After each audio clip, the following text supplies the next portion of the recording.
Hi yoga teachers, it's Aneta Itchak here. Hope you are well. Hope your week has been okay. Hope you are taking care of yourself and your communities. And today I wanted to talk about a question that I get quite often, a variation of that question, which is how do we share knowledge, the trauma-informed knowledge, and how do we create a trauma-informed society? And I think this is such a wonderful question, something that we really need to ask ourselves again and again and again. And if we are motivated, if we take that question into checking against everything that we are offering, then we can really make significant positive changes in our communities. So I have some thoughts about answers to this question. Of course, it's a huge subject and you might have different answers to this question, and I'd love to hear them in the comments. But for me, it always starts with learning about the nervous system, learning about how your own nervous system works, how your body responds to stress and trauma, and learning about how it works for other people. So learning those models like polyvagal theory, learning those models about fight or flight, freeze and shut down, co-regulation, self-regulation, all of those things that help us understand ourselves better and therefore help us understand our clients and our students and our loved ones, other people in our community. For me, it's so important that we don't just take it as an academic thing. Oh yes, I understand how the nervous system works. I understand it for my clients, and then we exclude ourselves from it. As a practitioner and as a human being, when we learn about how it works for us, it brings us into a much more empowered state from which we can support others. So number one is understand how your own nervous system and body respond to stress and trauma, and understand how it works for others. Understand the models, understand the science behind it, understand it from very practical terms, in very practical terms. So not just the theory, but real terms, life terms. Understand what trauma is and understand the impact of trauma. And what I see sometimes, this is really important, because what I see sometimes is that people believe that, oh, trauma really just happened with those big things. It didn't happen to me, therefore it's not relevant to me. Or, the trauma, the impact of trauma is those big things, like somebody has got very chaotic life, or somebody has got, really serious substance use issues, addictions issues. Or somebody has got, is in and out of prison, or those extreme things. But actually the impacts of trauma might be very subtle. And I've worked with many people who experience trauma in their childhood or in their adult life, and there are fully functioning people who are really successful in what they do. And yet there is still the impact of trauma and the responses from within the nervous system and from their body. So number one, understand your own nervous system and how it all works. Your body, your nervous system, responses to stress and trauma. And we need that on an ongoing basis, because the world is what it is. The world has been very unpredictable over the last 2 years, with the pandemic, with lockdowns, with many of us having to change how we work. And now we have got the situation ongoing in Ukraine. So it's ongoing. The stress is ongoing. The impact of that stress is ongoing on our nervous system and the wholeness of our experience. The second thing that comes up for me when I think about how do we create a trauma-informed society and how do we share the knowledge, is that we always can share the knowledge. If we understand how it works, how trauma and stress work within our body, then we can bring it to everything that we do. If you are a practitioner, if you are a yoga teacher, therapist, if you are a wellness practitioner, coach, you can bring it to everything that you do. You can bring those principles of trauma-informed yoga or trauma-informed care.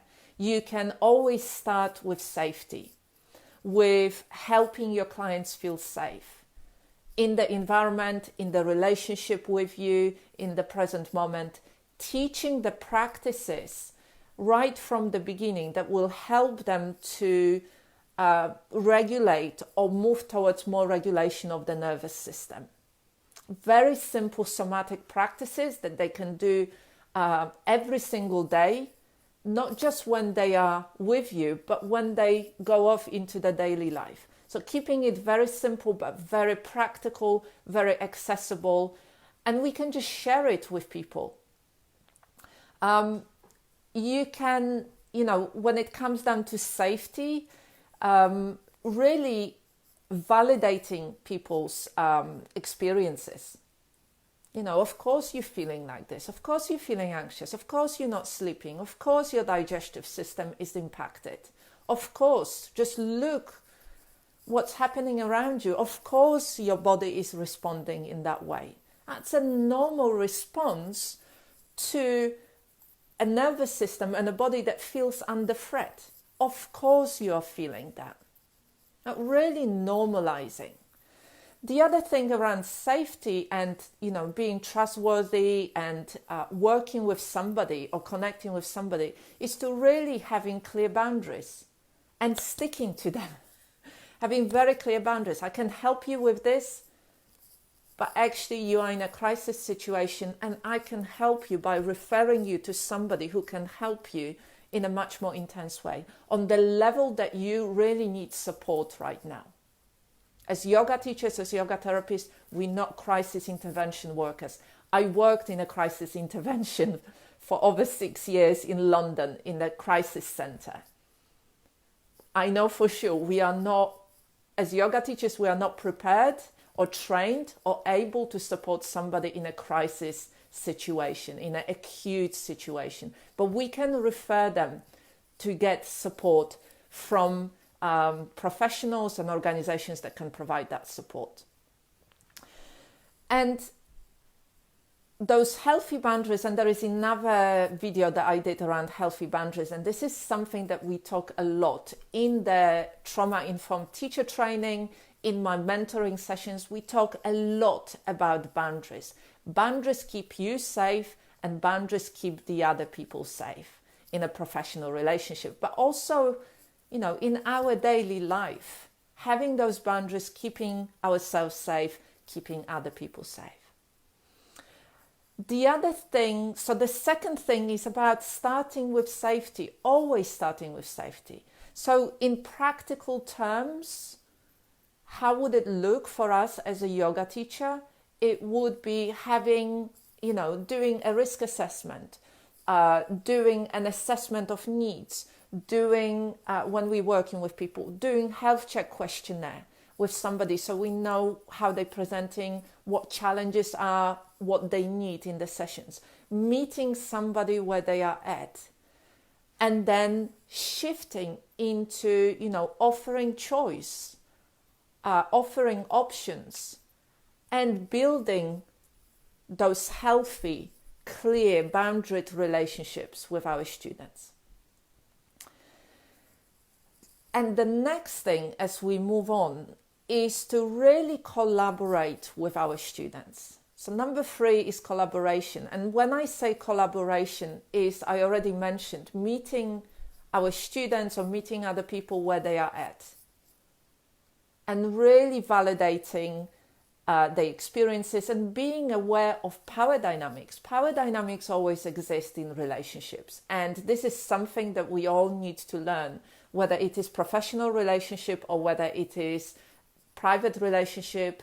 There are power dynamics. And if we ignore them, we it leaves us without a choice, without being able to do something about it, without choosing whether this power dynamic is healthy or whether we need to change it, whether we need to change how we respond, how we behave, whether we need to shift our boundaries. Really important stuff.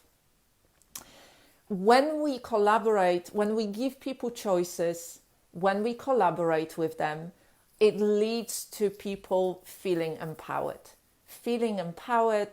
developing resiliency, and really growing in the way that they need to grow. One of the things that stands out for me in here is really, when we talk about trauma-informed society, is to really acknowledging the impact of cultural, historical, and gender issues.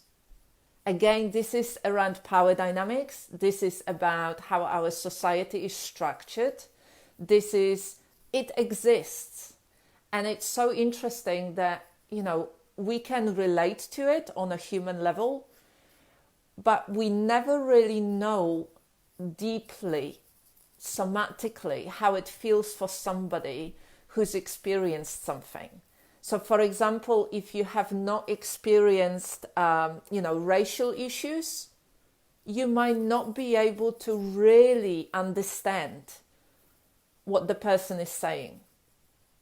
However, you can validate it. You can validate it, and you can come back to that, the thing that I was talking about earlier, about providing and coming from that sense of safety. Because one thing that I know for sure is when people have experienced trauma, it completely destroyed their trust. They trust in their body, they trust in themselves, they trust in other people, including you, and they trust in the world. And when you had your trust destroyed in that kind of way, whether it was in childhood or as an adult, it takes a long time to trust others. And it's by validating those experiences, by acknowledging how somebody is feeling, and by witnessing with compassion, with openness, with kindness, another person's experience and our own experience, then we start building the society that is much more trauma-informed. And so a lot of that kind of stuff is about education. And how do we share that knowledge? And as I said earlier, you can share it in everything that you do. In your classes, if you're a yoga teacher or movement practitioner, you can talk about it. For example, in my classes, I always lead people through practices. So we start the practice when we settle down, say hello, acknowledge each other, check in with each other. Once we settle down to our practice, we start with somatic, compassionate checking in. It's normally done lying down. We arrive in the body. I offer people an option if they're feeling very hyper or anxious to do some orienting practice to connect with the environment and consciously notice and experience the safety of the immediate environment. And then we go into the body and check in. How do we feel? How do they feel in this moment? I guide them through somatic practice of arriving in the body. And then I ask them, what do you need in today's session? So what do you need? Now that you know how you feel, what do you need in today's session? And then I ask them to set their own intention, their own sankalpa for this session. So it might be different for everybody in the room. If there are 12 people in the room, then it might be different for each person. Even though I bring a theme and I invite them to explore with me, I give them choice as we move through the practice to come out of the poses or to go into more challenging version of the pose or to just rest if they need to. And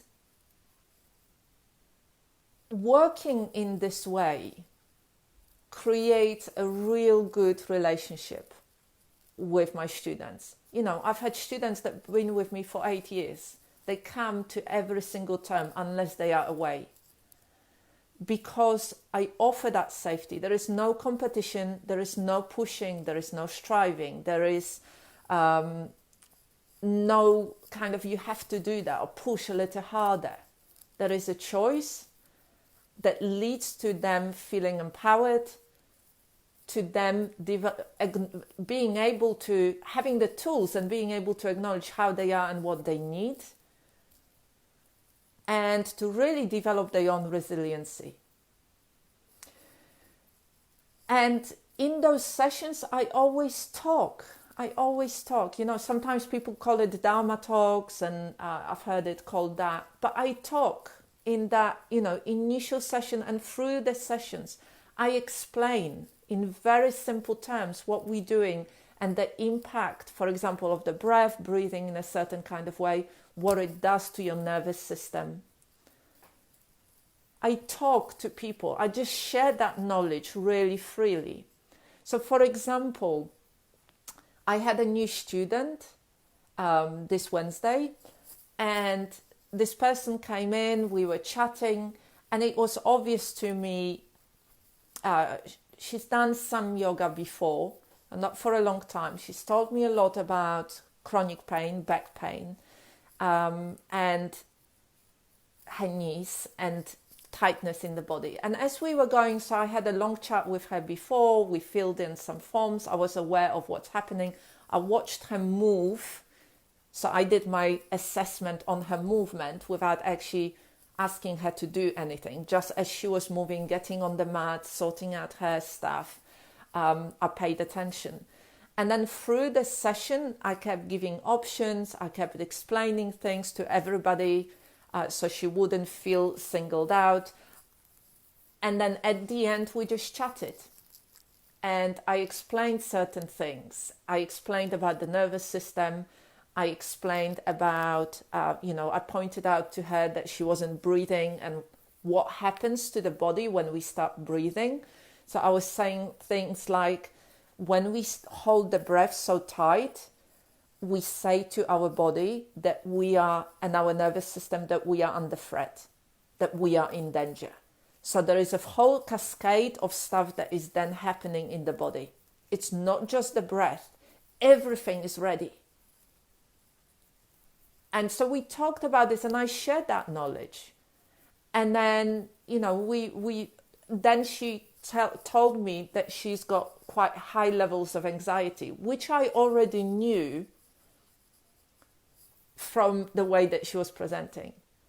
And so sometimes your students will not tell you what's happening, but you can observe what's happening. You can really pay attention to how they move, how they breathe, how they approach things.